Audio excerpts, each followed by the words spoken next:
Olá pessoal, tudo bem com vocês? Bem-vindo à nossa primeira aula de termodinâmica. Neste curso vamos abordar a termodinâmica, iniciando com o conceito de calor e temperatura, partindo para a teoria dos gases, teoria cinética dos gases. Depois vamos falar da primeira e segunda lei da termodinâmica e das transformações termodinâmicas e seus potenciais. Bom, para começar, vamos definir a palavra termodinâmica. O que vem a ser termodinâmica? Termodinâmica, termos do grego, temperatura, dínamos, força, potência. Então, termodinâmica é o ramo da física que estuda as relações entre força e temperatura. E quando se fala em temperatura, pensa-se em trocas de calor. A gente vai ver como isso acontece. Então, na essência, termodinâmica é o ramo da física que lida com os processos de troca de calor e como esses processos podem variar a energia de um sistema e realizar trabalho. É disso que se trata a termodinâmica. Vamos começar falando do conceito de temperatura. Bom, desde criança nós temos intuitivamente, e também por uma educação imposta, a ideia de temperatura no sentido do que é quente e o que é frio. Nós associamos temperatura com o conceito de quente e frio. E quente e frio é uma questão de comparação. Quando eu pego dois corpos e toco nesses corpos, eu posso falar quem está mais quente, quem está mais frio. E quando você utiliza um dispositivo para medir temperatura, chamado termômetro, você vai ver que o corpo que você diz que é o mais quente é o de maior temperatura. O corpo mais frio é o de menor temperatura. Tudo bem, associamos o conceito de quente e frio ao conceito de temperatura, mas não definimos temperatura. Galilei desenvolveu um instrumento para associar com essa ideia de quente e frio, que ficou conhecido como termoscópio. Ele, na verdade, não foi o primeiro a fazer isso em detalhes, porém, ele foi um dos primeiros a descrever isso. Ele pegou um bulbo de vidro, do qual, da extremidade desse bulbo, saía um canudo, preencheu com líquido, como álcool, e ele mostrou que quando você coloca esse bulbo com canudo contendo álcool em contato com um recipiente com uma substância a uma dada temperatura, o volume do álcool pode dilatar ou pode contrair. E ele mostrou, conforme você vai pegando corpos mais frios, o volume do álcool vai contraindo. Quando você põe aquele termoscópio, como ficou chamado, em contato com materiais de temperaturas maiores, ou seja, mais quentes, o volume do álcool no interior daquele bulbo vai dilatando. Ou seja, conforme a temperatura aumenta, há uma dilatação do álcool. Conforme a temperatura diminui, há uma contração do álcool. Então, esse instrumento servia para indicar apenas se o termoscópio ele dava um indício se algo estava mais quente ou mais frio do que outro, mas não falava absolutamente nada a respeito do que é a temperatura em si.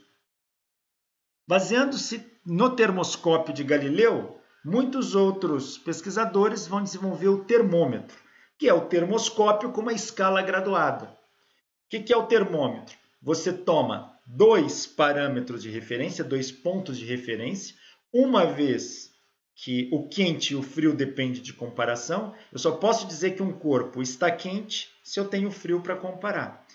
E esses pesquisadores que começaram a estudar os processos de medir temperatura, eles começaram a trabalhar com a ideia de criar uma escala onde ele tivesse dois pontos onde o volume de álcool não variasse, ficasse constante. Então, eles escolheram, o mais comum foi escolher a água. A água é uma substância que, se você colocar o termoscópio de Galileu nela, se ela estiver congelada, você tem um nível do termoscópio. Conforme você vai esquentando esse gelo vai pouco a pouco fazendo com que o volume do álcool no interior do termoscópio dilate, até que chega um ponto que o gelo começa a derreter. No momento que o gelo está derretendo, no processo de fusão, passando de gelo para água, o nível do volume o nível da altura do álcool dentro do bulbo não muda mais, ou seja, não há dilatação.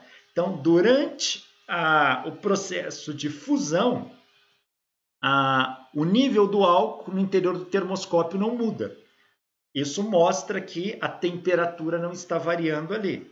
Depois que todo o gelo derrete, vira água, você continua esquentando, o nível do termoscópio vai aumentando cada vez mais, até que a água comece a entrar em ebulição. E quando a água entra em ebulição, ela passa para o estado de vapor. E naquele instante, o nível do bulbo, o nível do álcool no interior ali do bulbo, não muda mais. Então, a transição líquido-vapor ocorre a uma temperatura constante e a transição gelo-água também ocorre a uma temperatura constante. E muitos pesquisadores perceberam isso. Então, adotar o ponto de congelamento da água e o ponto de ebulição da água, ponto de vapor, são dois pontos importantes porque naqueles pontos, durante aquela transição de fase, a temperatura não muda. Então, esses pesquisadores geralmente criaram uma escala, dividiram o intervalo entre do nível de marcação do álcool no bulbo, no ponto de congelamento da água e no ponto de ebulição da água. E nesse intervalo eles dividiram num número de partes e criaram uma escala. Assim fez Celsius, assim fez Fahrenheit, Réaumur e vários outros. O Fahrenheit, ele inicialmente não utilizou a água. Ele partiu do ponto de congelamento da água como nível inferior, onde a temperatura não varia, ou seja, quando a fusão da água, o nível do álcool no interior do termoscópio não muda. Ele tomou o ponto de congelamento da água como o referencial inferior de temperatura mais baixa. Só que o outro ponto onde a temperatura não varia, o nível do álcool no termoscópio não muda, ele não usou a ebulição da água, ele usou a temperatura do corpo humano, que também não muda. E ele fez todo um trabalho e criou uma escala para isso. Essa é a chamada escala Fahrenheit. Celsius já tomou os dois pontos, ponto de congelamento e ponto de ebulição da água. A França passa a adotar a escala Celsius como padrão e a partir dali outros termômetros começam a se ajustar na escala Celsius. Mesmo de Fahrenheit, que ia até a temperatura do sangue, a temperatura do corpo humano, posteriormente adotaram a temperatura de vaporização da água também e refizeram a escala. Tá? Então, essas são as escalas de temperatura. E por que elas funcionam? Por que o termômetro funciona bem assim? Existe uma lei, quer dizer, uma constatação da natureza que sempre funciona daquela forma, conhecida como Lei Zero da termodinâmica. A Lei Zero da termodinâmica é como mostra essa figura aqui, ó. Ela diz que se dois corpos estiverem em equilíbrio térmico com o terceiro, eles estão em equilíbrio térmico entre si. Vou repetir. Se dois corpos estiverem em equilíbrio térmico com o terceiro, eles estarão em equilíbrio térmico entre si. O que significa isso? O que é equilíbrio térmico? Depois que você desenvolveu o seu termômetro, criou sua escala termométrica, a partir daí, agora você pode sair medindo temperatura. Se você pega um corpo de temperatura maior e outro de temperatura menor e põe em contato, você vai ver que a temperatura do corpo de maior temperatura começa a diminuir e a temperatura do corpo de menor temperatura começa a aumentar, até que a temperatura desses dois corpos se igualem. Nesse momento que elas se igualam, não varia mais.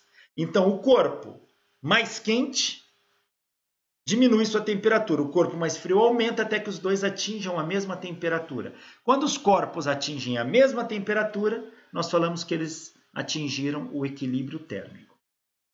E a lei zero da termodinâmica diz, se eu pegar dois corpos que estão em equilíbrio térmico com o terceiro, esses dois estão em equilíbrio térmico entre si. Olha essa figura aqui. Se o bloco A, aqui esse bloco A aqui, se ele está em equilíbrio térmico com o bloco C e o B também está em equilíbrio térmico com o bloco C, significa que o A está na mesma temperatura do C e o B na mesma temperatura do C. Então, o A está em equilíbrio térmico com o B. Essa é uma constatação. Isso é muito importante.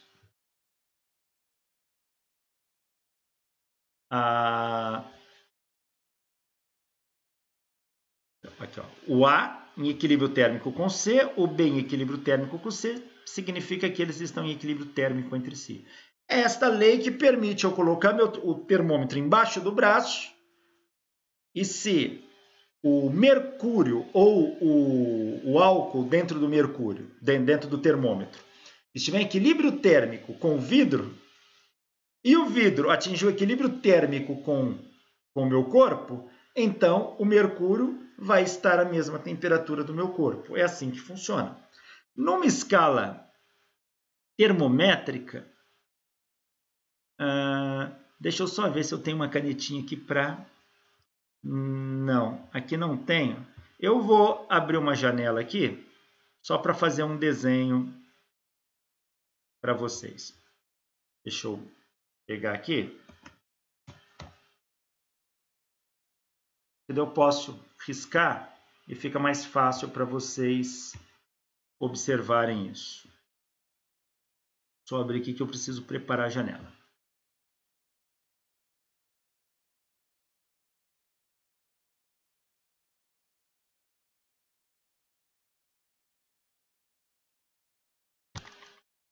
Olha, imagine o seguinte. Deixa eu...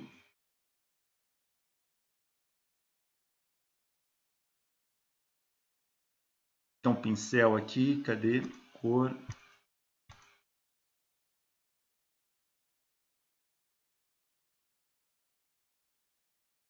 Então, olha, imagine o seguinte, eu tenho um termômetro, desenhá-lo assim, e outro termômetro, cada um numa escala. Imagina que esse termômetro esteja na escala Celsius e esse na escala Fahrenheit. Tá aí. Eu tenho o ponto de congelamento da água e o ponto de vapor da água, ponto de vapor da água e ponto de congelamento da água para cada termômetro. Tá? Para cada termômetro, eu tenho o ponto de congelamento e o ponto de vapor. Deixa eu ajustar isso aqui, que está ficando metade da cara aqui, assim. Eu tenho o ponto de congelamento e o ponto de vapor. Então, a linha superior representa o ponto de vapor da água. A linha inferior representa o ponto de congelamento da água. Bom, diante disso, a gente pode, conhecendo o ponto de congelamento e o ponto de vapor de cada escala e o seu valor, a gente pode converter uma escala na outra. A escala Celsius, o ponto de congelamento dela é a 0 graus Celsius. E o ponto de vapor, 100 graus Celsius. A escala Fahrenheit, o ponto de congelamento é 32 graus Fahrenheit. E o ponto de vapor é 212 graus Fahrenheit. A escala Celsius ela é dividida em 100 partes iguais. A escala Fahrenheit em 180. Se eu quero descobrir, converter uma escala na outra, imagine que eu queira converter, por exemplo,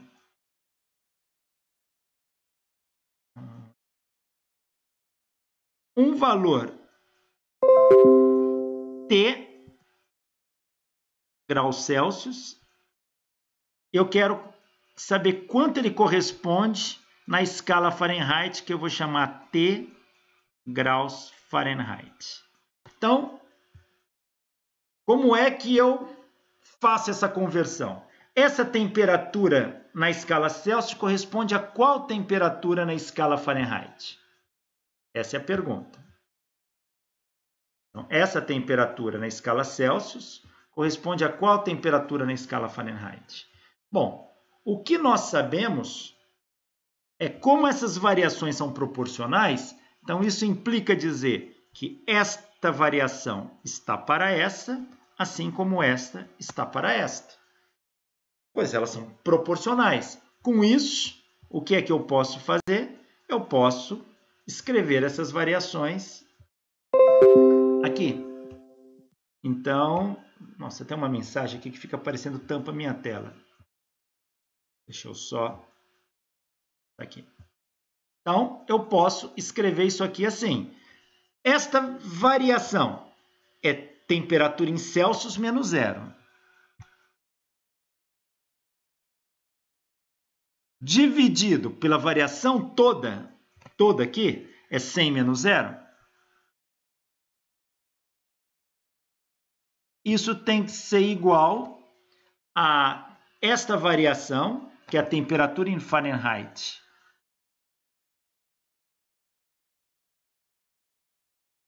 menos 32,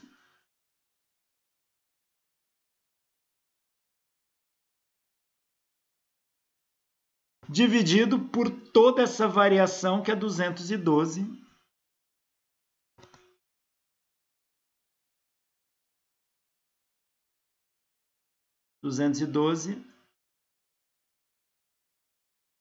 Menos 32.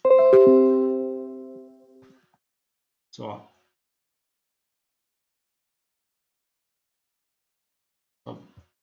mudar aqui um pouquinho. 212 menos 32. Tá aí. É essa conta que eu tenho que fazer. Se você fizer temperatura em Celsius menos 0 sobre 100,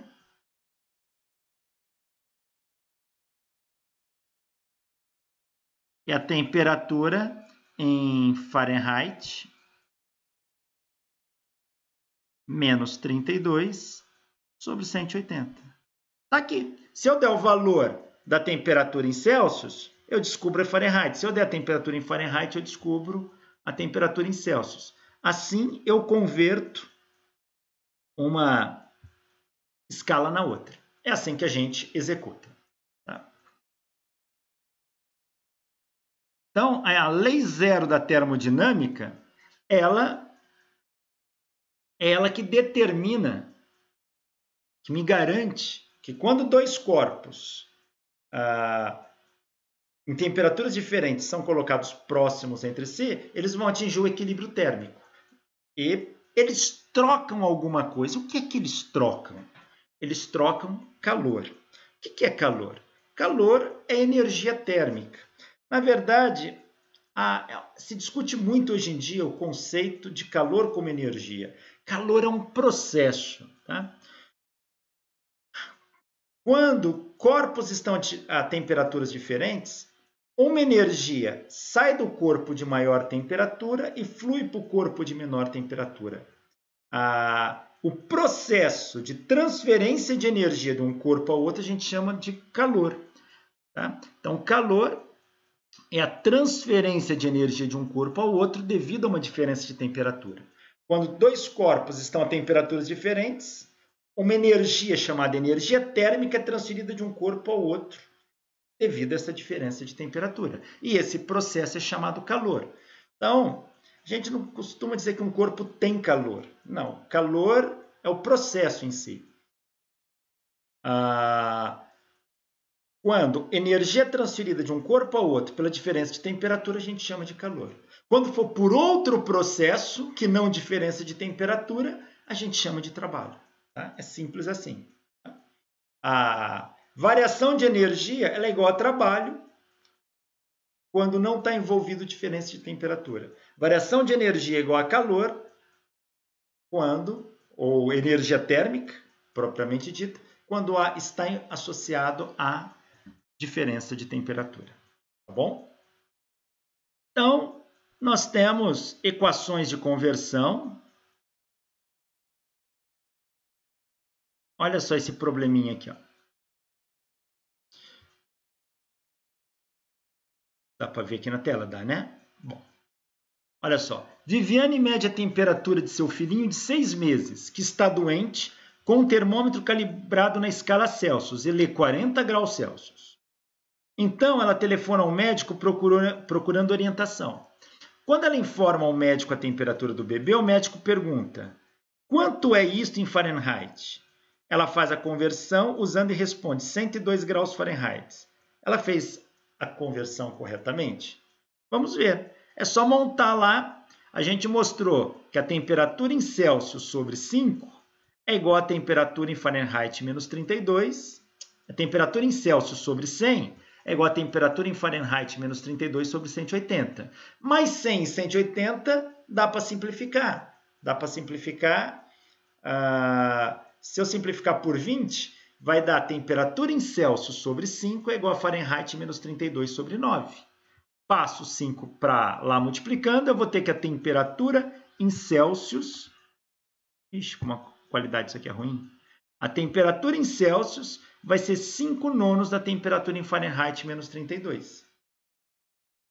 Como a temperatura em Celsius é 40 graus Celsius, coloca aqui e faz a conta. Se você colocar 40 aqui, vai ficar 40 igual a 5 nonos de Fahrenheit menos 32. Isola a temperatura em Fahrenheit, está dando 104. Então, ela respondeu errado. Ela fez a conversão errada. Existem termômetros que são termômetros a gás. Como que funciona um termômetro a gás? Um termômetro a gás, ele contém um gás a volume constante e ele tem um manômetro que mede a pressão. Conforme você varia a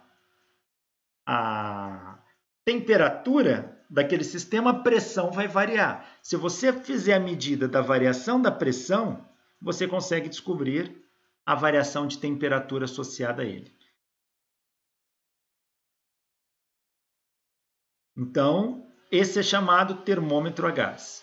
Geralmente ele usa um medidor que, na essência, ela é uma bobina bimetálica aqui, ó. E ele vai te dar leitura diretamente. Um termômetro a gás clássico é esse aqui, ó. Aqui você tem reservatório contendo mercúrio e aqui você tem um gás. Se você aumentar a temperatura desse gás, aumentar significa dar calor para esse sistema, tá? Ou seja, transferir energia térmica para esse sistema. Quando ele ganha energia térmica, ele vai ter um aumento de temperatura. Os corpos, a maioria dos corpos, quando ganham uma energia térmica, ganham calor, aumentam sua temperatura, tá? E dilatam. Então, você deu energia térmica, aumenta a temperatura e os corpos dilatam. Todos os casos não, existem situações que ocorrem o contrário. Mas, se você der calor para esse gás aqui, ele vai dilatar. No momento que ele dilata, ele empurra esse mercúrio para baixo. E o nível aqui sobe. Você medindo a variação da altura aqui, você descobre a variação da pressão, pelo teorema de Stevin. E com isso, você consegue determinar a temperatura. Foi baseando-se nesse sistema que foi medido a temperatura de diversas substâncias, como você está vendo aqui, oxigênio, argônio, nitrogênio, hélio. Mede-se a temperatura em função da pressão, ou pressão em função da temperatura, como queira. E você percebe que conforme você vai abaixando a temperatura ou reduzindo a pressão, para diferentes substâncias eles convergem para o mesmo valor. Se você fizer essa escala, for diminuindo a pressão sobre o sistema, a temperatura vai diminuindo também, tá? Ou, melhor dizendo, se você for diminuindo a temperatura, a pressão vai diminuindo. Até que, teoricamente, a pressão se torna nula. Quando é que a pressão se torna nula? Quando a pressão se tornar nula, você não vai ter mais o efeito de temperatura na jogada. E essa pressão vai se tornar nula a uma temperatura de menos 273,15 graus Celsius. Então, essa temperatura é chamada de zero absoluto. Seria a temperatura extrapolada do gráfico, porque a gente, na verdade, não chega lá, você faz isso por extrapolação. Você vai ver que quando a pressão for nula, a temperatura qualquer substância atinge, pois isso funciona para qualquer substância, todas elas convergem para o mesmo valor, vai atingir a temperatura de menos 273,15 graus Celsius.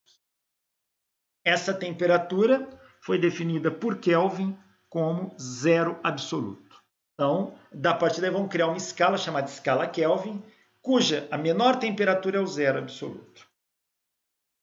A ideia de temperatura, do ponto de vista atômico-molecular, ele está associado à ideia de agitação térmica das moléculas.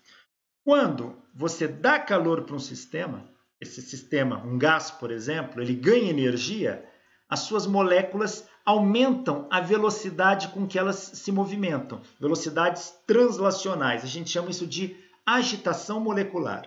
As moléculas podem se movimentar tanto no eixo X, Y ou Z. Se você dá energia, essas moléculas começam a se movimentar mais rápido pelo espaço, como se fosse um mosquitinho voando aleatoriamente. Então, imagina as moléculas de um gás se agitando todas. Quanto mais calor eu der para esse sistema, mais as moléculas se agitam e maior é a temperatura. Do ponto de vista atômico-molecular, a temperatura está associada diretamente ao grau de agitação molecular. Vou repetir. Do ponto de vista atômico-molecular, a temperatura está associada diretamente ao grau de agitação dessas partículas, das moléculas ou átomos do corpo. Então, quanto maior a temperatura, maior a velocidade com que elas se movimentam, com que elas se agitam. Menor a temperatura, menor a velocidade com que elas se agitam. Então, vamos imaginar, se eu for diminuindo a temperatura de um corpo, a velocidade de agitação dessas moléculas vai diminuindo.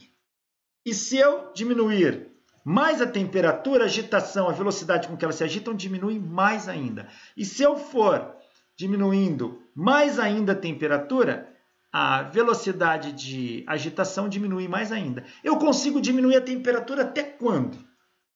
Simples. Até as moléculas pararem. Quando as moléculas param, não tem mais temperatura. Porque se a temperatura é definida pela agitação molecular, quando as moléculas atingem o repouso, se atingiu a menor temperatura.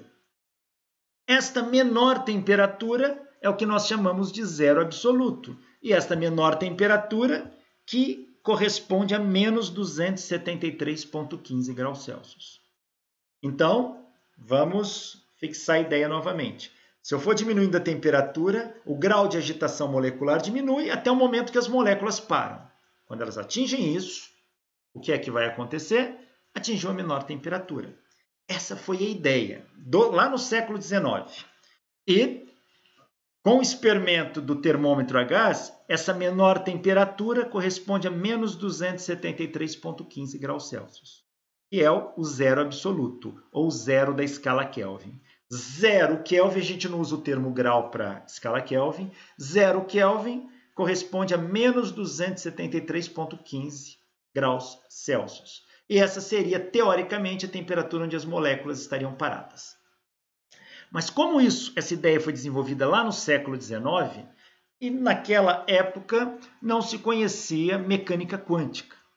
A partir do momento da entrada do século XX, vai surgir a mecânica quântica, lá para a década de 30 ela já está com seu corpo bem estruturado, e a gente vai ver uma coisa, existe um princípio da mecânica quântica que vai mostrar para a gente que as moléculas nunca param.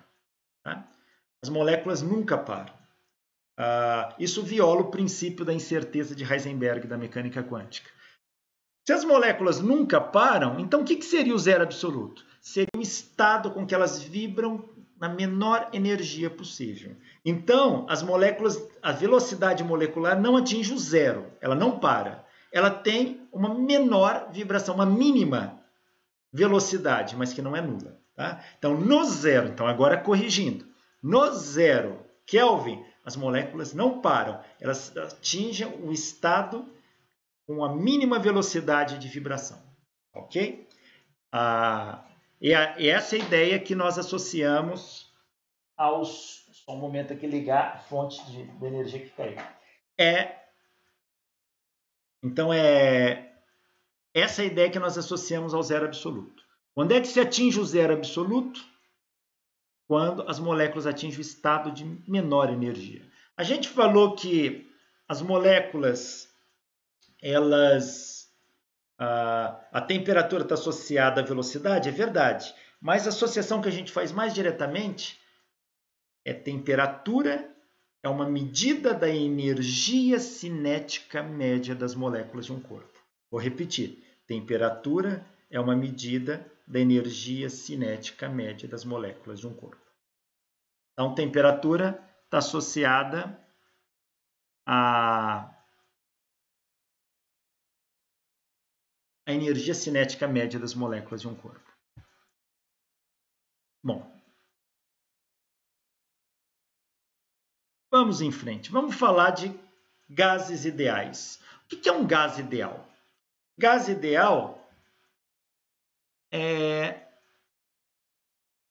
um gás cujas partículas não interagem entre si. A única interação possível são colisões mecânicas, choques das partículas do gás, mas não há nenhuma força atrativa ou repulsiva entre essas moléculas de um gás. Ou seja, não há reação química num gás ideal.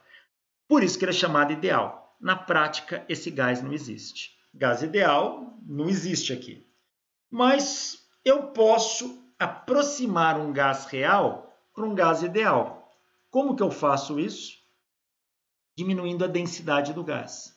Se eu diminuir a densidade do gás, chega um momento que, ainda que exista uma força atrativa ou repulsiva, como a densidade é baixa, as moléculas estão muito longe uma das outras. Portanto, o efeito da atrativo ou repulsivo começa a ser desprezível. E na colisão, mas não há atração?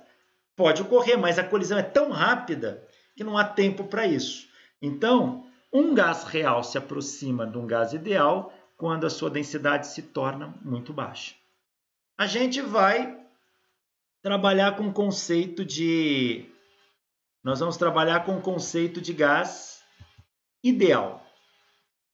Então, vamos estar falando de gás ideal. Os estudos dos gases vêm desde o século XVII.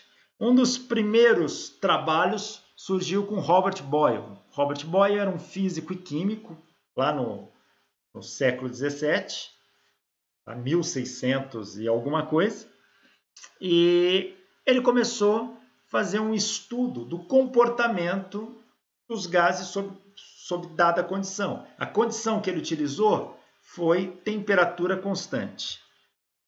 Vou jogar na tela aqui. Boyle, ele pensou no seguinte: imagine que eu tenho um gás a temperatura constante. Então, temperatura, vou pegar aqui. A temperatura do gás é constante.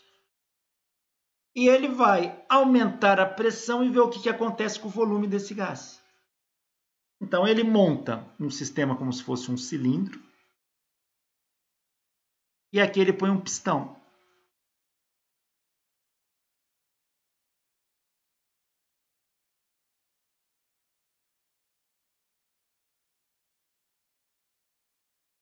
Aqui.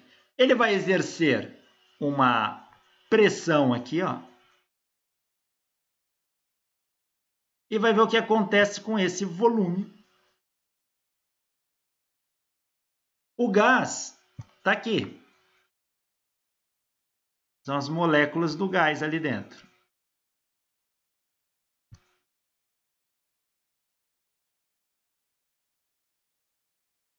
Está ali as moléculas do gás aqui dentro. Aí como é que ele consegue manter isso a temperatura constante? Ele faz um banho térmico. Ele utiliza um recipiente aqui onde ele coloca água a uma temperatura constante. Portanto, esse cilindro em um momento vai atingir o equilíbrio térmico com a água aqui, ó.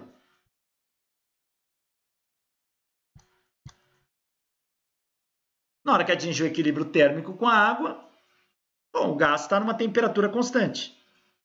Aí o que ele faz? Ele aumenta a pressão e vê o que acontece com o volume. E quando Boyle faz isso,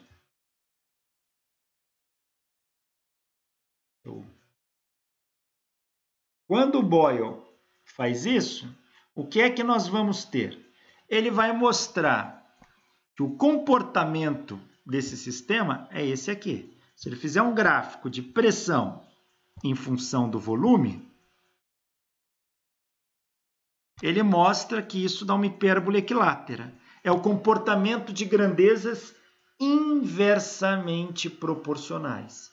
Ou seja, quando uma aumenta, a outra diminui. Então, grandezas inversamente proporcionais, o produto delas dá uma constante. Então, Boyle mostra para a gente que pressão do gás vezes o volume do gás dá uma constante. Essa é conhecida como lei de Boyle. Depois isso foi repetido por Mariot também, e Mariot complementa isso, reforça, e isso ficou conhecido como lei de Boyle-Mariot. Esta é chamada lei de Boyle ou lei de Boyle-Mariot. Ou seja, ela diz para a gente que pressão vezes volume é uma constante. Se é uma constante, significa o quê?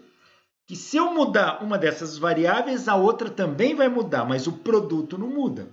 Então, imagina que esse gás esteja numa dada condição. Essa condição que o gás se encontra, a gente chama de estado. Então, o gás está num estado 1. Estado 1. Nesse estado 1, esse gás tem uma pressão 1 e um volume 1. Agora imagine que eu passe esse gás para um estado 2.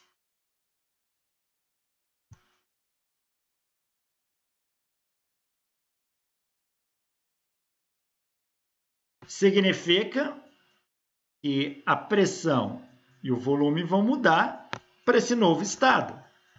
Eu vou ter uma pressão P2 e um volume V2. Mas o produto pressão-volume não muda. Então, P1V1 dá uma constante, P2V2 dá a mesma constante. Portanto, a gente conclui que P1V1 é igual a P2V2. Essa é a lei de Boyle ou Boyle-Mariot para os gases ideais. Lei de Boyle ou Boyle-Mariot.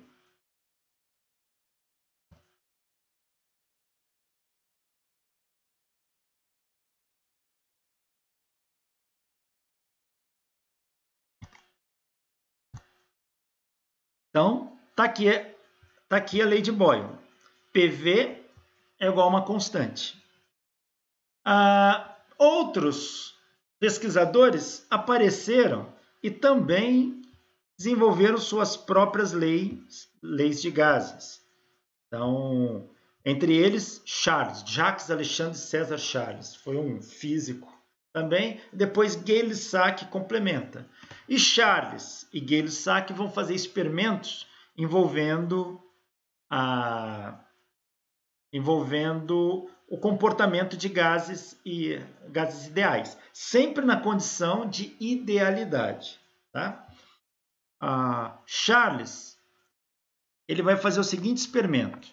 Enquanto Boyle utilizou a temperatura constante, Charles vai fazer experimento a pressão constante e a volume constante. Vamos considerar um experimento de Charles a pressão constante. Então, se ele colocar pressão constante,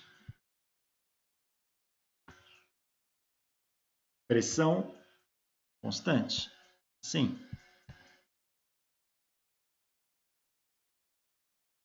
Ele vai montar um experimento, ou seja, onde a pressão do gás não varia.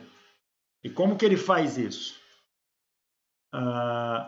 Ele cria um sistema de cilindro-pistão, por exemplo, parecido com o do Boyle.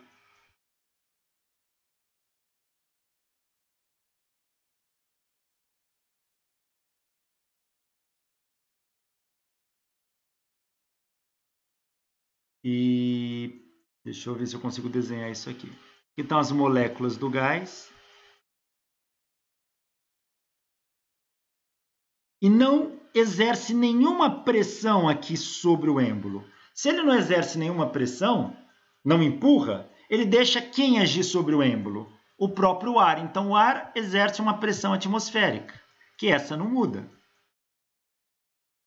Então, se a pressão atmosférica que está agindo ali, essa pressão é constante. Portanto, não importa se o gás dilatar ou contrair, levantar ou abaixar esse êmbolo. Se esse êmbolo estiver livre, do lado de fora, a única pressão que está exercendo é a pressão atmosférica. Então, esse gás está sob pressão constante. Aí, o que acontece se eu aumentar a temperatura ou abaixar a temperatura? O que acontece com o volume desse gás? Bom, se você colocar um fogareiro aqui,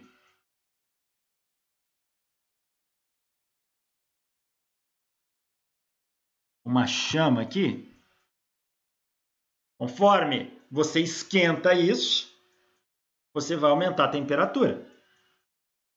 E você pode colocar um termômetro acoplado aqui nesse sistema. Tem como embutir um termômetro aqui dentro. E você consegue fazer a leitura da temperatura. Agora, conforme você dá calor, esse gás dilata e esse êmbolo sobe. Você mede o volume. E o que Charles mostrou foi que o volume é diretamente proporcional à temperatura. Charles mostra que o volume é diretamente proporcional à temperatura se a pressão sobre o gás for constante. Se o volume é proporcional à temperatura, a divisão, a relação entre grandezas diretamente proporcionais é uma constante. Portanto, volume sobre temperatura dá uma constante. Essa é conhecida como lei de Charles. Então, essa é conhecida como lei de Charles. Então, o que nos diz a lei de Charles? Que a relação entre volume e temperatura para um gás ideal a pressão constante é constante. Então, diz justamente isso aqui. Volume sobre temperatura é constante. Então, imagina que o gás esteja no estado 1. Então, aqui eu vou ter V1 sobre T1 é igual a uma constante. Agora, esse gás transita para um estado 2. Isso aqui vai fazer com que o V1 vire V2, T1 vire T2, porém, a divisão entre eles dá a mesma constante. Se a constante aqui é a mesma daqui, então conclui-se que V1 sobre T1 é igual a V2 sobre T2. Essa é a lei de Charles. Essa é a lei de Charles. Então, nós temos uma lei de Charles para pressão constante. Transformações de gases que ocorrem a pressão constante a gente chama de transformação isobárica. Isobárica. O que quer dizer isobárica em grego? Iso, igual, baros, pressão. Isobárica quer dizer a pressão constante. A lei de Boyle é isotérmica, temperatura constante. Iso igual termo, temperatura. A lei de Boyle, isotérmica. A lei de Charles, isobárica. Charles também desenvolveu um outro experimento, que é usando agora volume constante. Ué, como é que se faz o volume constante? Bom, o volume constante, ele coloca um gás. Deixa eu pegar aqui um pincel.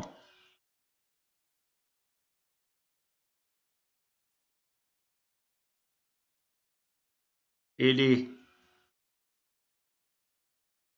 coloca aqui um gás numa caixa com volume constante.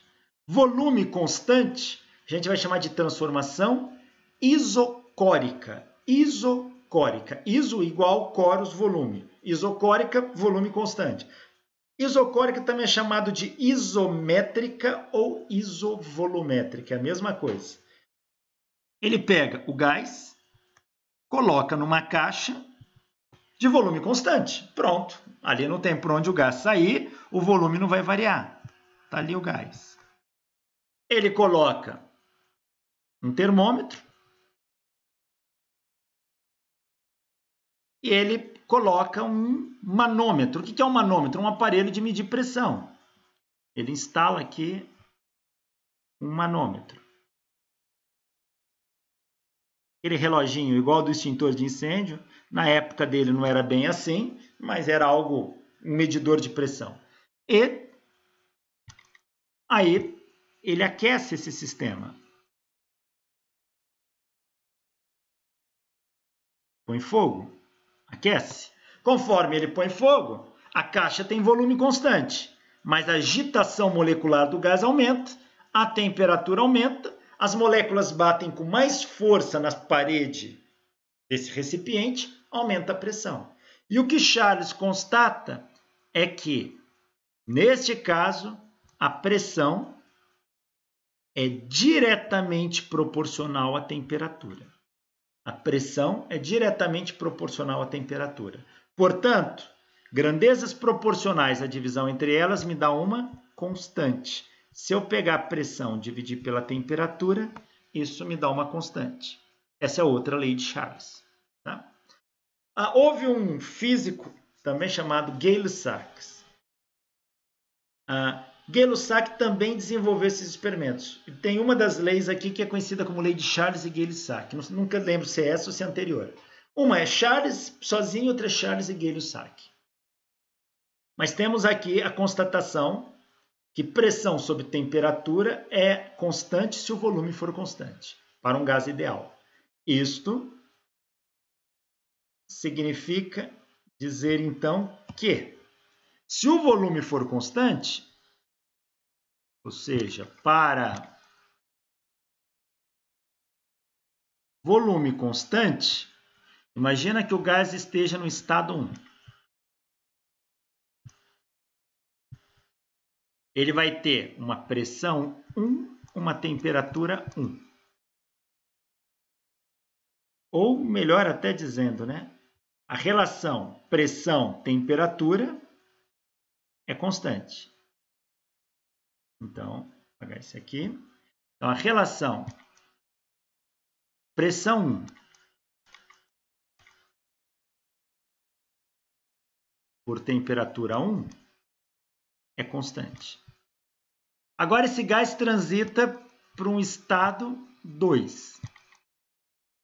Vai para uma outra condição. Mudou. Se aqueceu, mudou tudo. Aqui eu vou ter, então, uma pressão 2, uma temperatura 2, mas a divisão entre elas continua dando a mesma constante. Como essas constantes são iguais, então vale a chamada lei de Charles, que vai dizer que P1 sobre T1 é igual a P2 sobre T2. Esta é a outra lei para gases ideais. Essa é uma lei para uma transformação isocórica, isovolumétrica, isométrica. Bom, 3 leis de gases ideais. Lei de Boyle, primeira lei de Charles, segunda lei de Charles, Charles e Gay-Lussac. Bom, se essa corresponde à lei dos gases ideais, será que eu consigo combinar essas 3 leis numa só? Numa transformação, temperatura é constante. Então, eu tenho que PV é constante. Na outra transformação, pressão é constante. Eu tenho que V sobre T é constante. Na outra transformação, eu tenho que V é constante. Então, eu tenho P sobre T igual a constante. Como que eu combino isso? Eu posso combinar isso fazendo simplesmente PV sobre T como constante. Se T for constante, que é o caso da lei de Boyle, passa essa constante multiplicando essa, fica PV igual a constante. Eu passo esse cara para cá multiplicando. Se ele é constante, fica constante vezes constante dá constante. Sobra PV igual a constante. E nesse caso, isso é chamado lei de Boyle. Se o P for constante, eu passo esse P para cá dividindo. E vai ficar constante dividido por constante dando constante. Sobra V sobre T constante. É uma das leis de Charles. E se V for constante, eu passo esse V para cá dividindo. Constante dividido por constante dá constante. Sobra P sobre T igual a constante, que é a outra lei de Charles. Em outras palavras, essa combinação PV sobre T define uma lei geral para os gases ideais. Então, ela determina o seguinte. Ela diz que P1 V1 sobre T1 é igual a P2 V2 sobre T2. Essa é a equação geral dos gases ideais. Tá?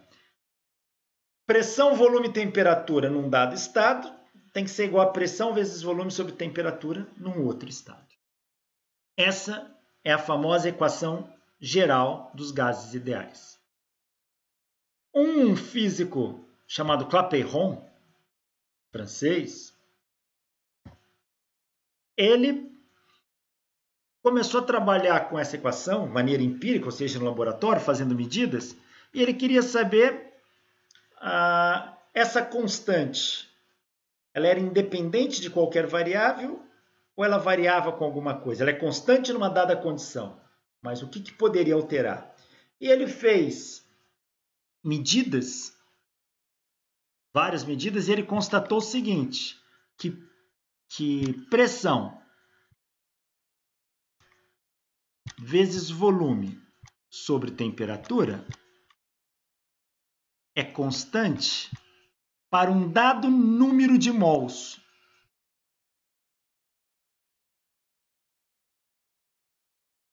Se o número de mols varia, continua sendo verdade a lei. Porém, o valor dessa constante varia. Então, ele falou que essa constante que eu estou chamando de CT, ela varia, ela é proporcional com o número de mols.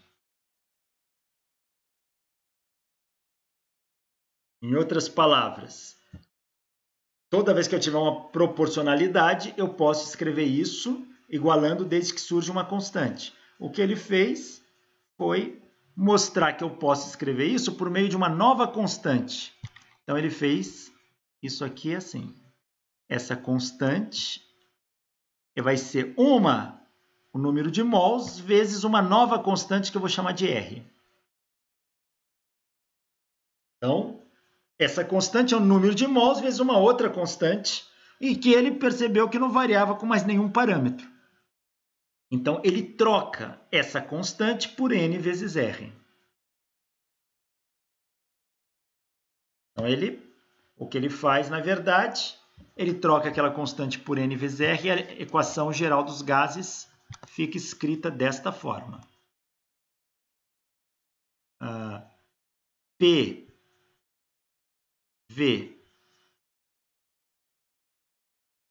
sobre T é igual ao número de mols vezes uma constante R. Se ele passa o T para cá, fica PV igual a NRT. Essa é a equação de Clapeyron, equação geral também para os gases ideais, onde esse R é uma constante que no sistema internacional R vale 8,3 Joule por mol Kelvin. Aí. Joule por mol Kelvin. Então, essa é a chamada equação de Clapeyron.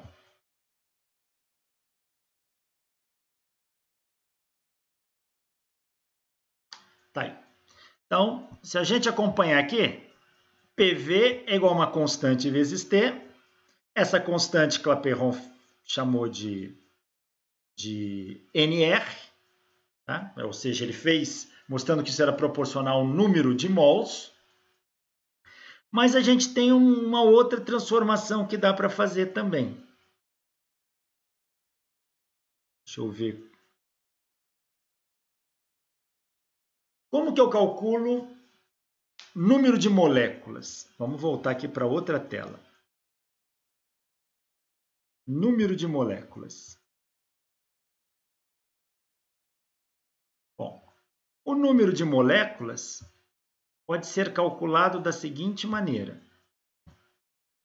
O número de moléculas N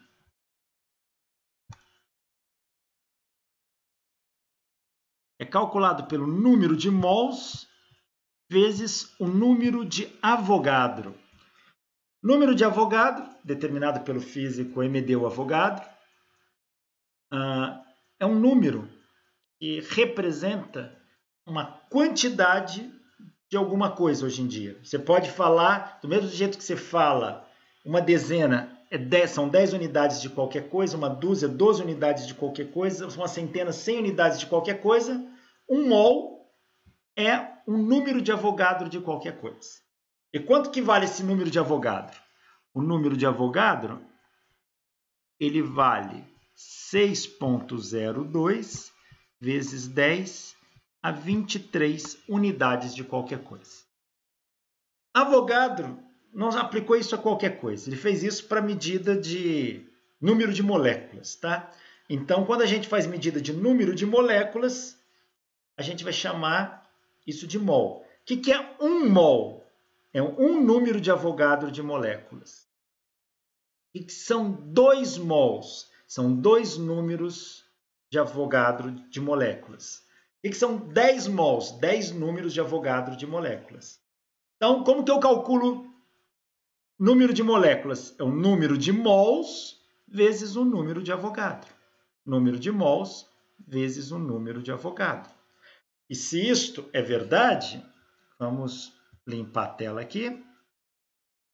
Então, se isso é verdade, se número de moléculas corresponde, se o número de moléculas é o número de mols vezes o número de Avogadro, então o número de mols é o número de moléculas dividido pelo número de Avogadro.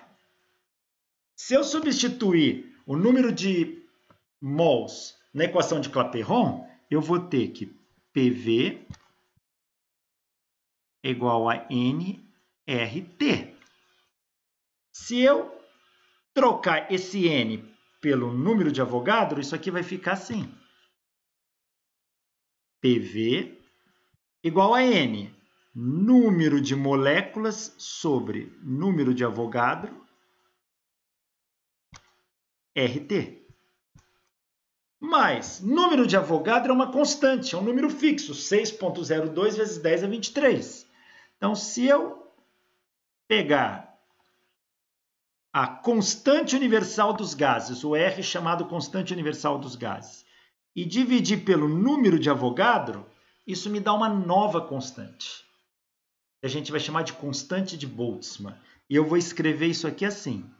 PV é igual ao número de moléculas constante de Boltzmann vezes T. PV é igual a NKT. Quando é que eu uso essa equação?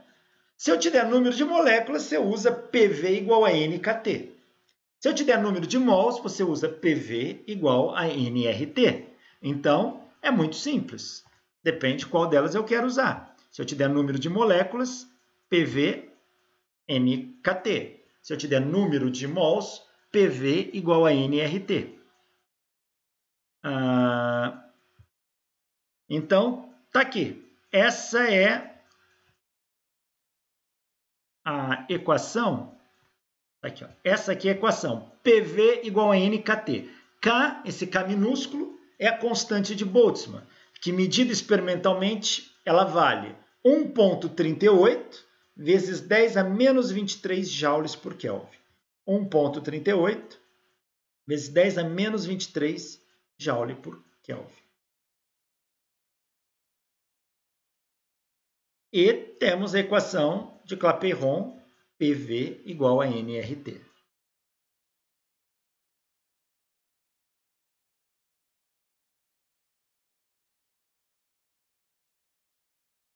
Olha,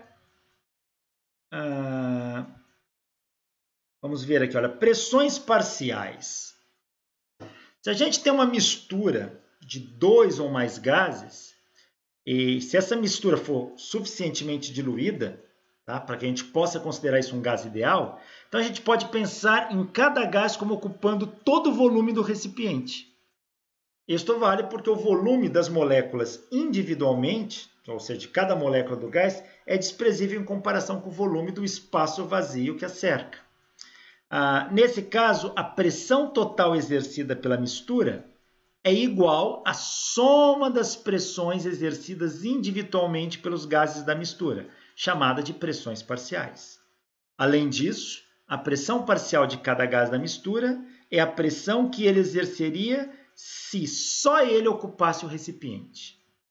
Isso é chamado lei das pressões parciais. O que é a pressão parcial de um gás? Se eu tenho uma mistura de 2 ou mais gases dentro de um recipiente, pressão parcial corresponde à pressão que cada um daqueles gases exerceria se estivesse sozinho dentro do recipiente. Vamos ver esse exercício aqui, olha.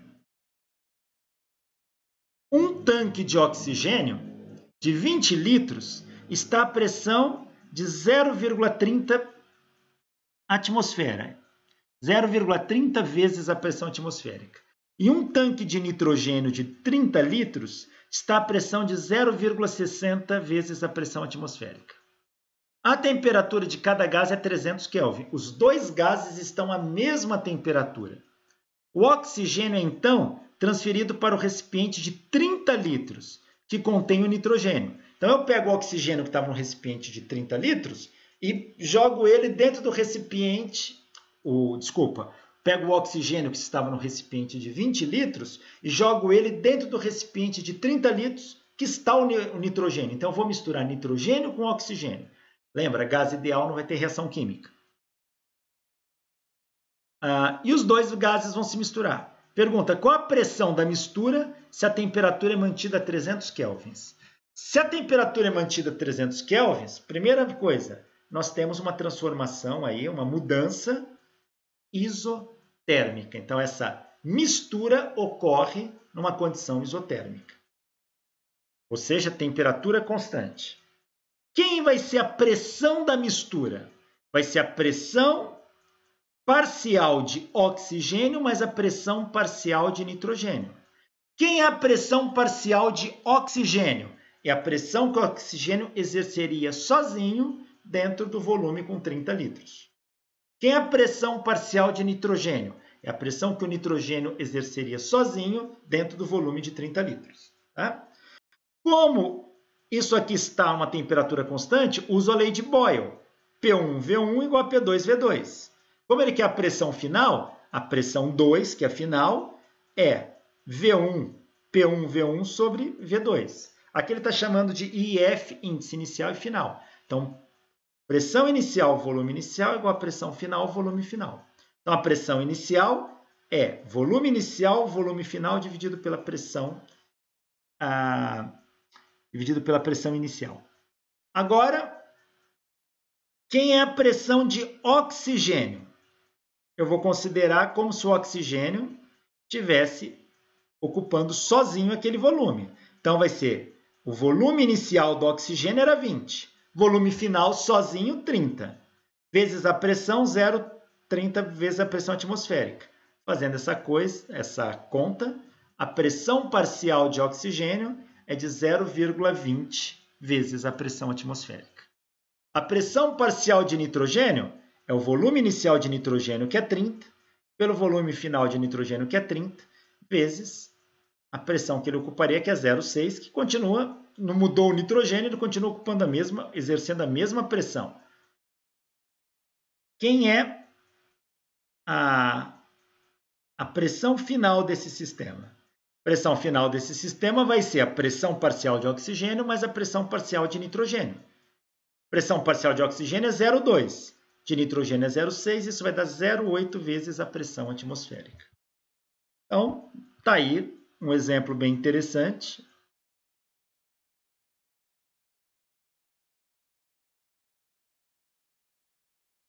Pessoal, as curvas de pressão-volume da lei de Boyle, essas curvas aqui, olha.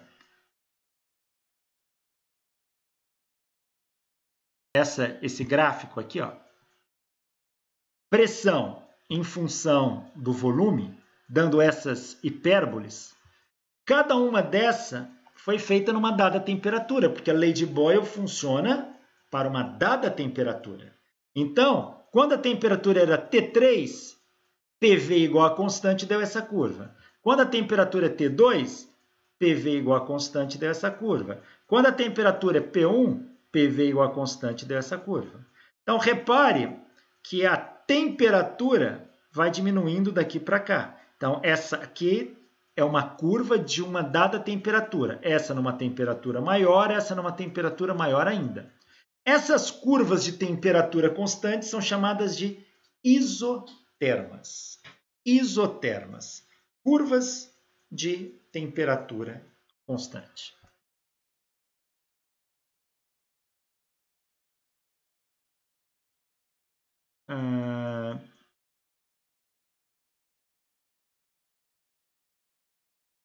A energia cinética média de um gás. Nós falamos que a temperatura está associada à energia cinética média de um gás.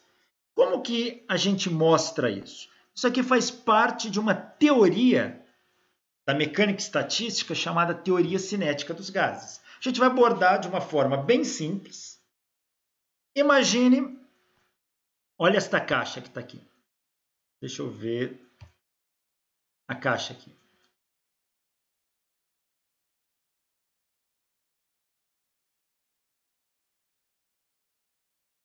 Engraçado que vocês não estão vendo o mouse, né? Agora que eu estou mostrando o mouse e tal, e estou vendo que não aparece na tela.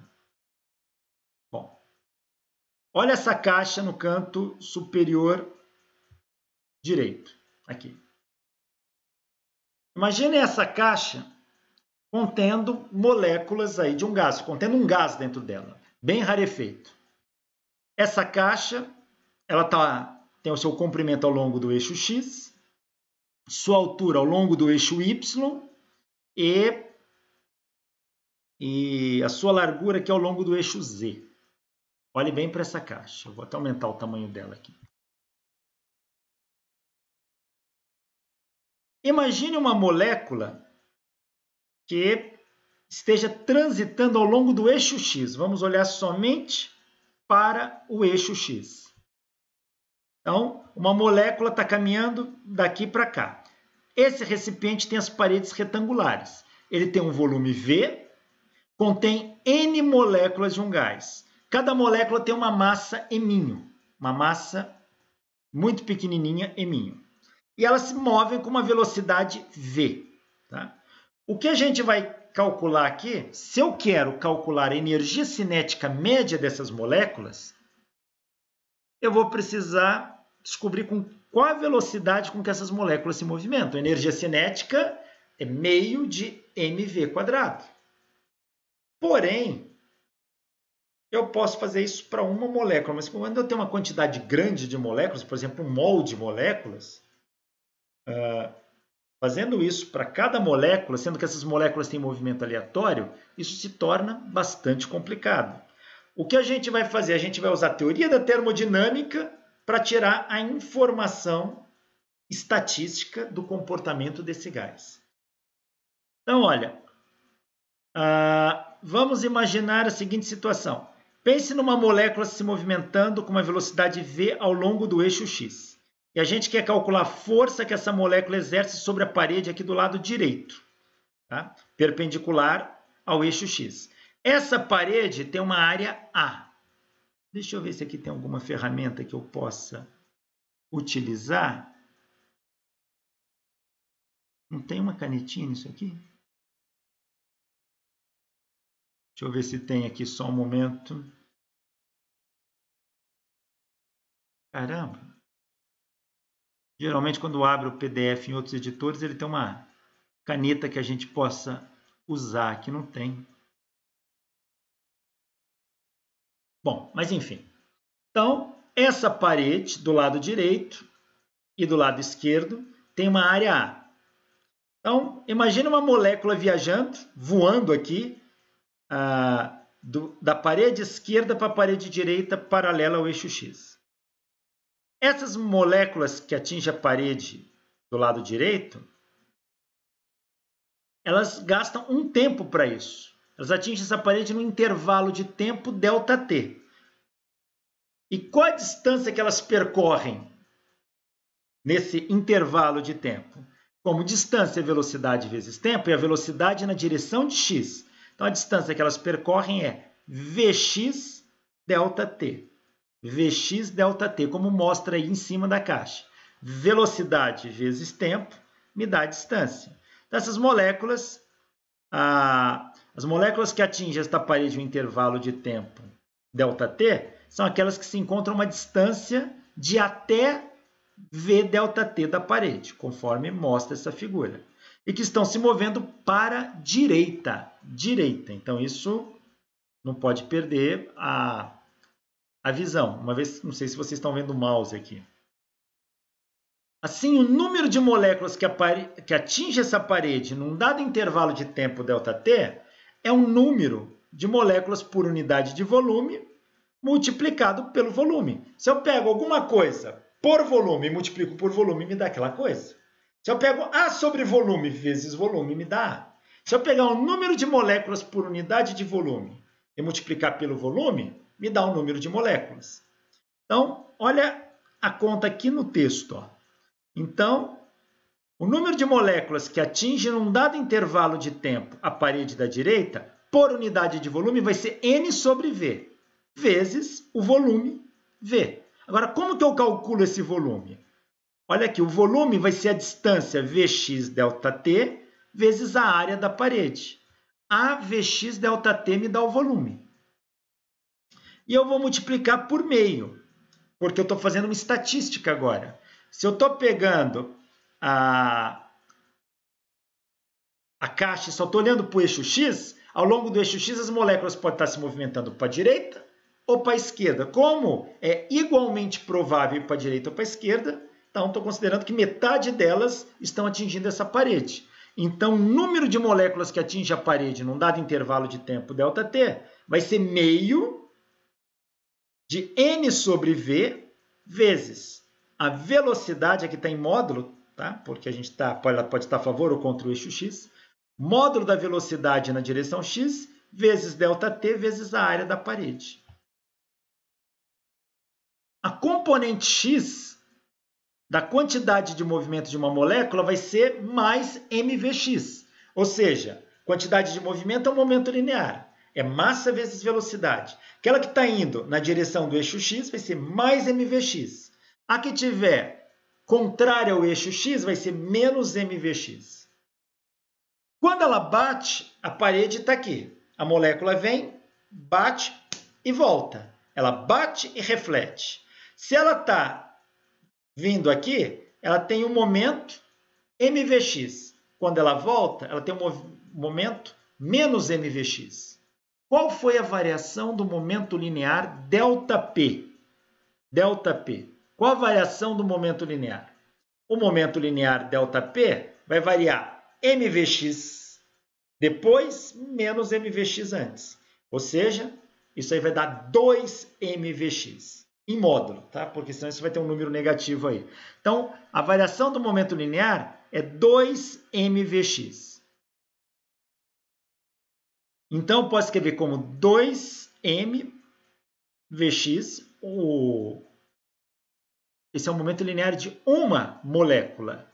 E de N moléculas ali, que o número de moléculas que estão atingindo a parede da direita. Vai ser 2mvx multiplicado pelo número de moléculas que atinge a parede, que é meio NV/Vx ΔTA.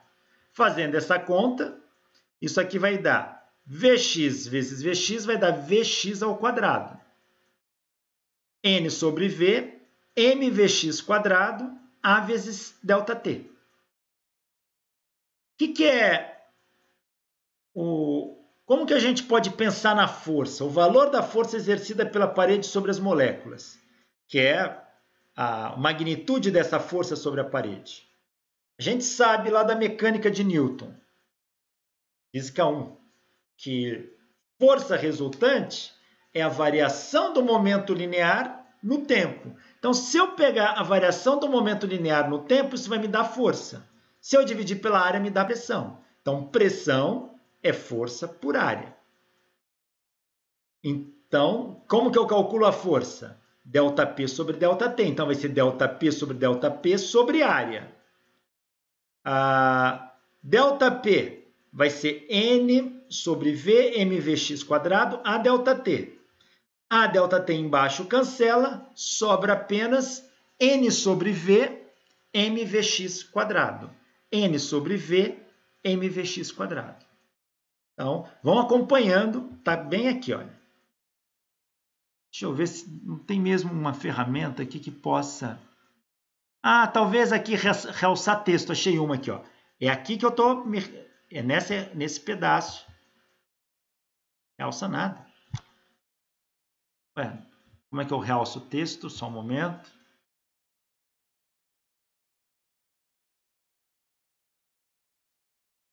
Não está funcionando nada aqui.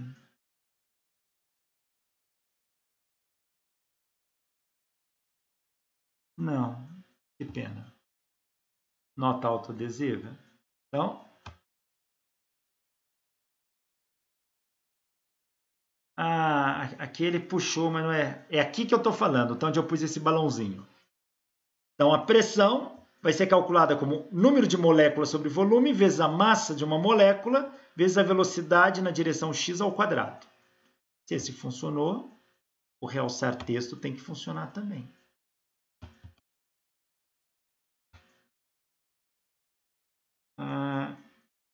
Ferramenta de mão, achei aqui. Não, essa sobe.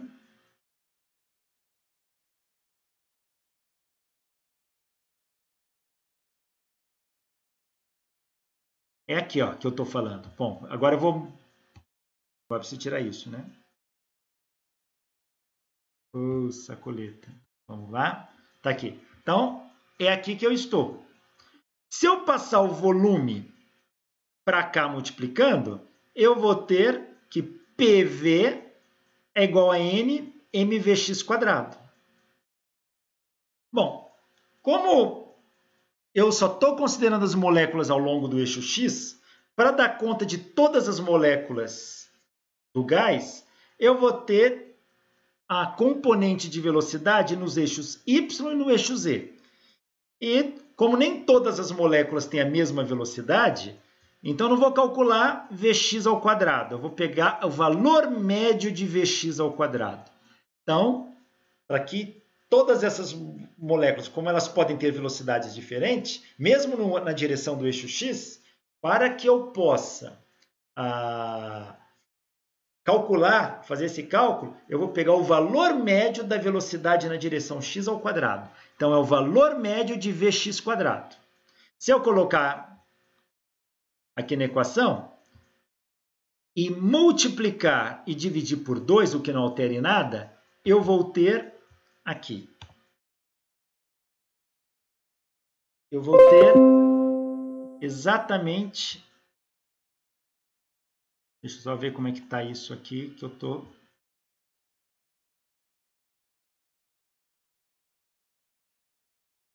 Bom, não consigo mostrar para vocês ali, mas enfim.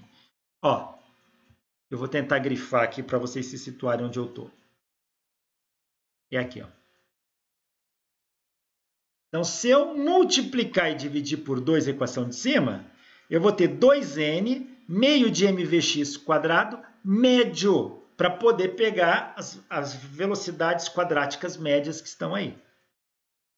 Veja, eu tenho que fazer esta conta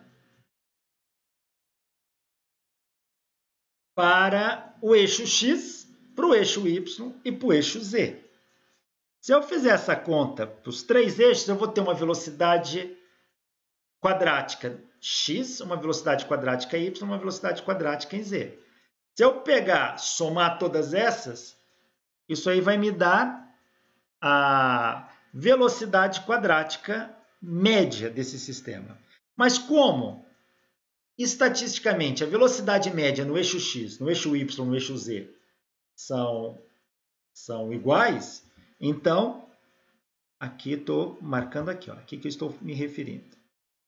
Então, a velocidade quadrática média, que é a soma da velocidade quadrática média em x, em y e em z, como elas são iguais, têm a mesma probabilidade, então esses termos aqui podem ser considerados tudo como se fosse igual a Vx. Então, ele mais ele dá 3 vezes ele. Ó.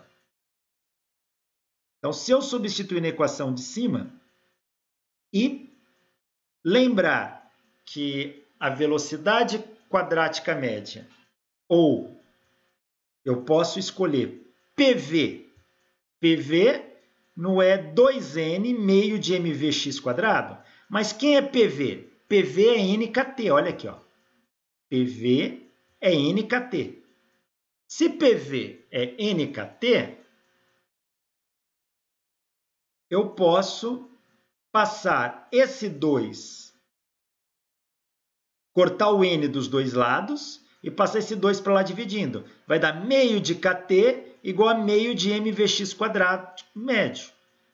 Se eu fizer a mesma coisa para Vy e para Vz, vai me dar também meio de kt igual a meio de mvy quadrático médio.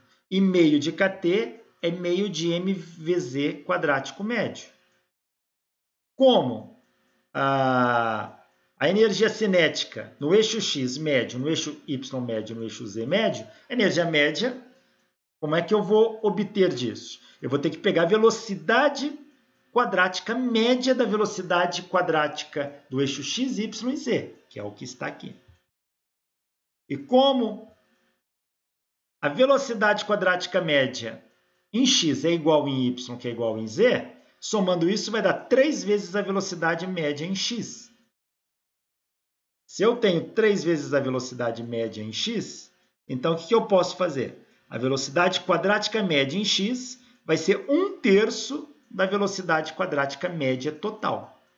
Se eu substituir isso aqui nessa equação, então eu vou ter que isso aqui vai me dar 1/3, bem aqui, olha, meio de m, 1/3 de velocidade quadrática média. É igual a meio de kt. Deixa eu colocar na lousinha aqui, que vai ficar mais fácil, talvez para entender essa passagem aqui. Então, deixa eu colocar a lousa aqui. O que eu estou fazendo aqui neste pedaço é isso aqui. Vou pegar ali de trás. nkt igual a 2n, isso aqui. Ó. Opa! NKT é igual a 2N meio de MVx ao quadrado. Bom, a primeira coisa que eu posso fazer, eu cancelo esses N's. E passo esse 2 para cá dividindo. Então, vou ter meio de KT é igual a meio de MVx ao quadrado. Isso vale para as moléculas no eixo X.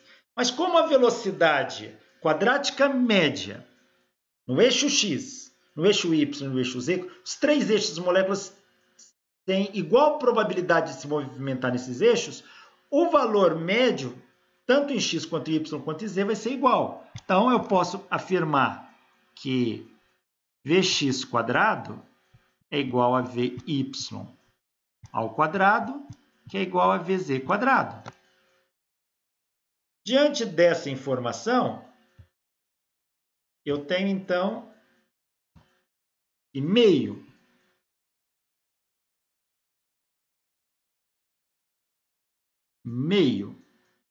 de KT é igual a meio de MVx quadrado.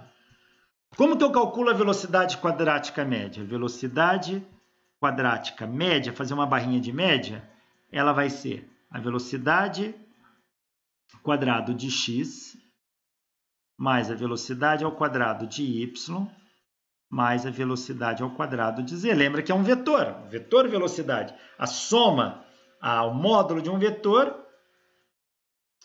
Aqui está errado. Deixa eu só corrigir aqui. O módulo de um vetor é a raiz quadrada da soma das suas componentes. Então, deixa eu pegar aqui. Apagar esse aqui. E aqui, ó. A velocidade ao quadrado. Como essas três componentes são iguais, isso fica, chama tudo de Vx. Vx quadrado mais Vx quadrado mais Vx quadrado. Isso aqui vai dar 3Vx quadrado. Se eu substituir aqui, então, ó, quem é Vx quadrado? Vai ser, passo 3 para cá dividindo, 1/3 da velocidade média, quadrática média. Se eu substituir isto aqui,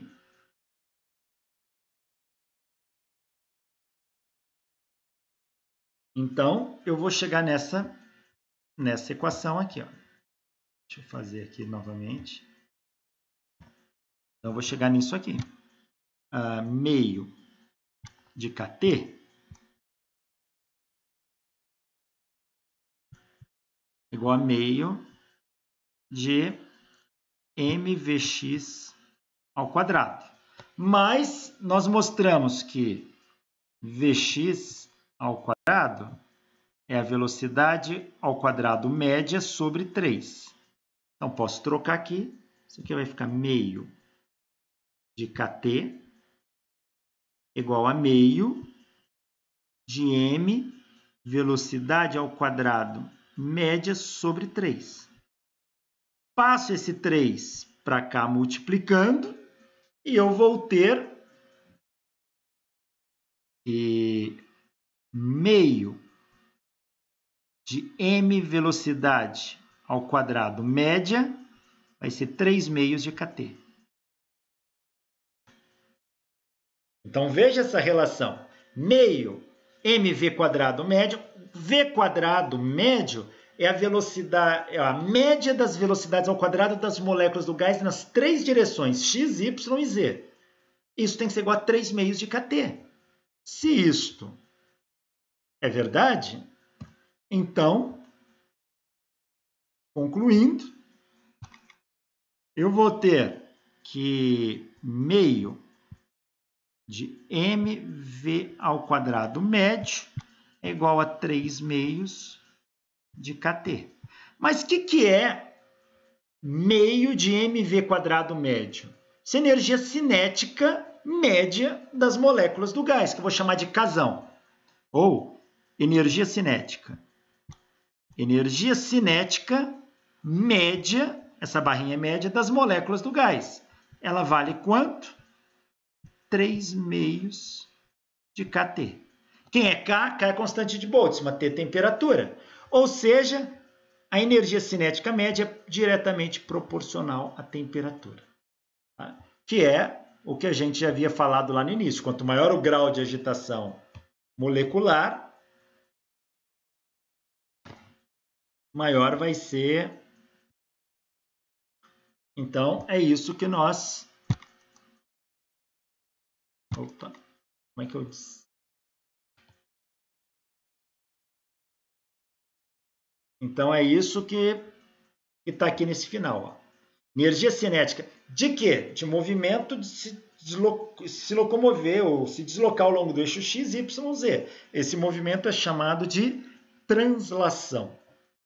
Então, a energia cinética média de translação das moléculas de um gás ideal, vale 3/2 de kT.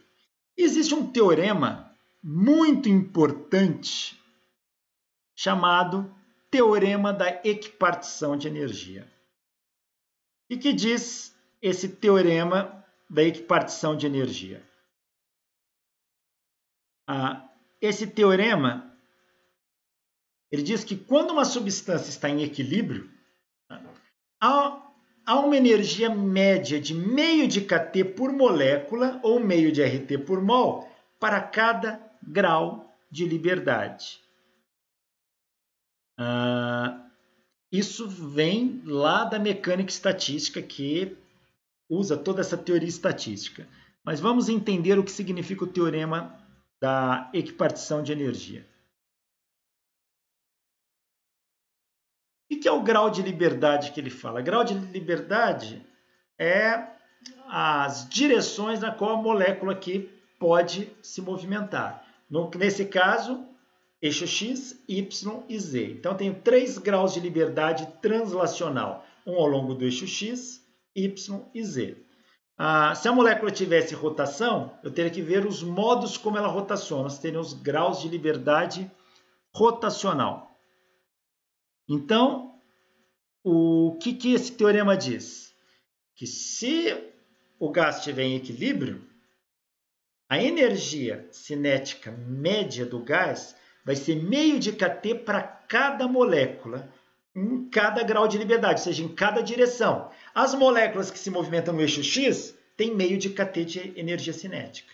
As moléculas que se movimentam ao longo do eixo Y, 0,5 de kT. E as moléculas que se movimentam ao longo do eixo Z, 0,5 de kT. Portanto, 0,5 de kT por molécula. Se eu somar 0,5 de kT no eixo X, 0,5 de kT no eixo Y, 0,5 de kT no eixo Z, vão dar os 3/2 de kT, que é a energia cinética média do gás. É possível também eu escrever em termos de mol. Se eu tenho a energia cinética de translação, que aqui está usando a letra K, tá? Energia cinética de translação como sendo 0,5 de kT, vou pegar aqui. A energia eu chamei de EC para não confundir com o K da constante de Boltzmann, porque eu estou desenhando isso aqui no dedo, tá? Mas senão fica a escrita nesse pente que fica péssima. Mas vamos chamar a energia cinética média de um K. K de translação. Assim. K translacional médio vale 3/2 de kT, ou se eu quiser multiplicar pelo número de moléculas, de nkt, tá? É a constante de Boltzmann, é o R da constante de Boltzmann. Se eu lembrar que o R da constante de Boltzmann é a constante universal de gases dividido pelo número de mols, e fizer a transformação, isso aqui também vai dar 3/2 de RT, que é por mol. Eu uso essa equação por molécula e eu uso esta equação por mol. Se eu usar 3/2 de RT, a energia cinética média das moléculas, então a energia cinética média por mol do gás. Se eu usar 3/2 de kT, energia cinética média por molécula do gás.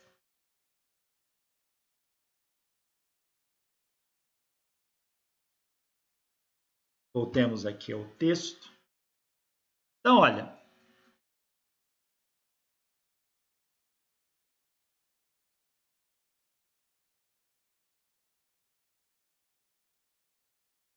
se eu sei que o número de moléculas vezes a constante de Boltzmann é igual ao número de mols vezes o número de Avogadro vezes a constante de Boltzmann, isso é igual a NR, eu posso utilizar, então, como eu falei, 3 meios de RT. Se a gente pode usar este resultado para estimar a ordem de grandeza da velocidade com que a molécula se movimenta num gás. Como que a gente pode tirar esse valor? Se a gente pegar a equação 17 e 19 aqui, ó, energia cinética média do gás é 3 meios de kT. Mas como que eu posso... Deixa eu só ver aqui onde está essa equação.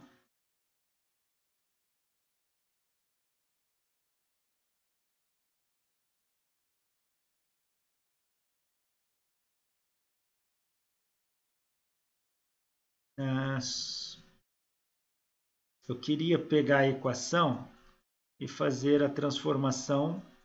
Não, vamos pegar como o autor fez aqui. Eu não acho muito didático. Ó. Vou até ampliar um pouquinho. Ele fala o seguinte.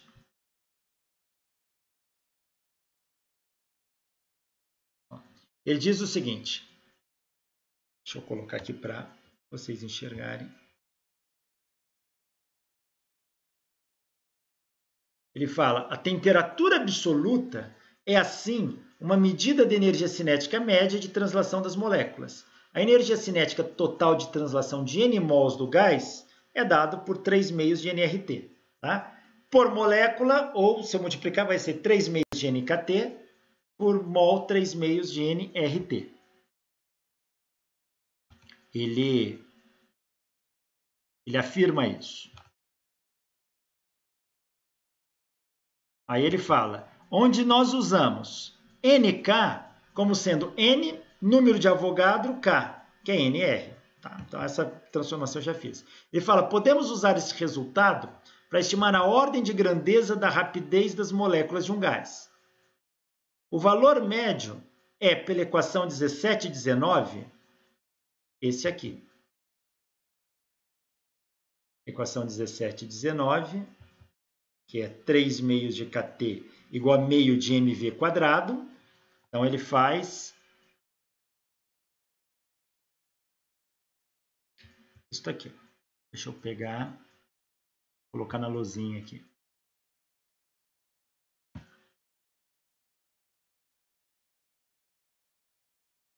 Ele faz isso.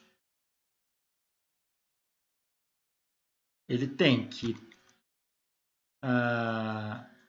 meio, cadê o pincel? Ele tem que meio de mv ao quadrado médio é igual a 3 meios de kT. Então, ele corta isso com isso, passa o m para lá dividindo e ele obtém que a velocidade ao quadrado média vai ser 3 kT sobre m. É isso que ele faz. Aí ele vai colocar uma raiz quadrada nesses dois termos. Vai pôr uma raiz quadrada aqui, uma raiz quadrada aqui.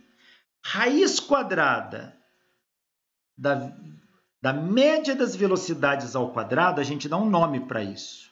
A gente chama de velocidade RMS, Root Mean Square, velocidade quadrática média. O que é a velocidade quadrática média? É a raiz quadrada da média das velocidades ao quadrado. Isso vem da estatística. Um valor quadrático médio é a raiz quadrada da soma dos valores ao quadrado. Velocidade ao quadrado média, lembra que ela era a soma de Vx ao quadrado mais Vy ao quadrado mais Vz ao quadrado. Tá? Médio. Então, quem é a velocidade quadrática média? É a raiz de 3kt sobre m. Então, voltemos ao texto.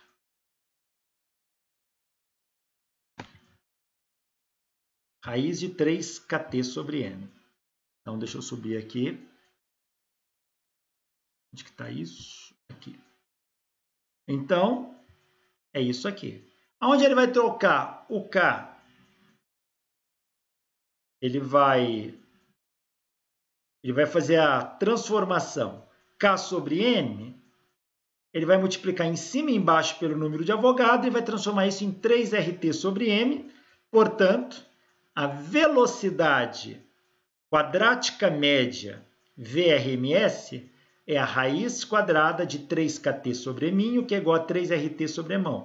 Quem é K? Constante de Boltzmann. Quem é o eminho? É a massa da molécula. E quem é o emão? É o mol. Mol, peso molecular das moléculas daquele gás. Ok? Então, essas aqui são equações para calcular a velocidade quadrática média. E, curiosamente, a velocidade quadrática média de diversos gases, ela costuma ser relativamente alta, velocidades supersônicas.